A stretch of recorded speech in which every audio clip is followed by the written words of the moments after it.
నిర్మల్ జిల్లాలో పలు అభివృద్ధి పనులను ముఖ్యమంత్రి రేవంత్ రెడ్డి ప్రారంభించారు.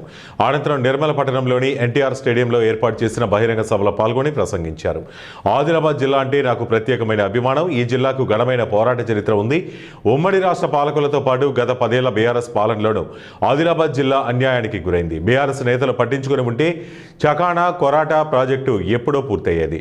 తాము పక్కా ప్రణాళికతో జిల్లా అభివృద్ధికి ముందుకు వెళ్తున్నాం. ఉమ్మడి ఆదిలాబాద్కు యూనివర్సిటీ ఇచ్చే బాధ్యత నాది. ఎవరు అడ్డుపడకుండా పార్టీలకు అతీతంగా సహకరించండి. అడ్వాన్స్డ్ టెక్నాలజీ సెంటర్ని కూడా నిర్మల్ జిల్లాలో ఏర్పాటు చేస్తాం. స్టేడియం, కొత్త కలెక్టరేట్తో పాటు అక్కడ నేతలు కోరినన్ని ఇవ్వడానికి సిద్ధంగా ఉన్నాం. పాలమూరు జిల్లాతో సమానంగా ఆదిలాబాద్ను అభివృద్ధి చేస్తాం. అసెంబ్లీలో ఆదిలాబాద్ నేతలతో ప్రత్యేకంగా సమావేశం జరిపి బడ్జెట్లో కేటాయింపులు కూడా చేస్తాం. బడ్జెట్ సమావేశాలలోపే తుమ్మిడిహట్టి వద్ద నిర్మించాల్సిన ప్రాజెక్టు ప్రణాళికలు సిద్ధం చేస్తాం. ఆదిలాబాద్లో ప్రతి ఎకరాకు నీరందిస్తాం. ఎర్ర బస్సు రావడమే కష్టంగా ఉండే ఈ ప్రాంతానికి ఎయిర్పోర్ట్ తీసుకొస్తాం. దానికి స్వయంగా ప్రధాని మోదీ చేత ప్రారంభింపజేస్తాం. అతిపెద్ద పారిశ్రామిక వాడను కూడా ఆదిలాబాద్లో ఏర్పాటు చేస్తాం. నిరుద్యోగ యువతకు ఉద్యోగ అవకాశాలు కల్పిస్తాం.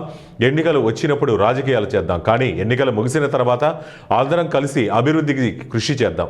పదే పదే ప్రధాని మోడీని కలుస్తున్నా. రాష్ట్రానికి నిధులు తీసుకొచ్చేందుకు చేయాల్సిన ప్రయత్నాలన్నీ చేస్తున్నాను. ప్రజల కోసం, తెలంగాణ అభివృద్ధి కోసం ఎవరినైనా కలుస్తా, ఎక్కడికైనా వెళ్తా. వ్యక్తిగత ప్రయోజనాల కోసం ఏనాడు పాకలాడలేదు.